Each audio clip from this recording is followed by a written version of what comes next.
compatriots in the Philippines and the world, today is a very sacred prophetic day. June 7, June 8. June 8. After Peace of Corpus Christi yesterday. June 8, 2026.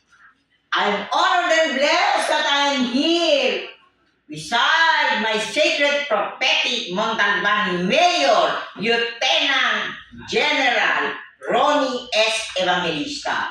And you can see, because now, everything that I have said in the Philippines and the world will finally be realized.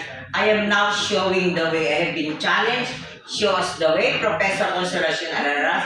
And without today, as I write to the cabinet members, everything now will be fully realized because I'm here beside the mayor of Montalban, Rodriguez Rizal, and so begins the Pangitinan Philippine prophetic life in the Philippines for the world. Amen. Wow!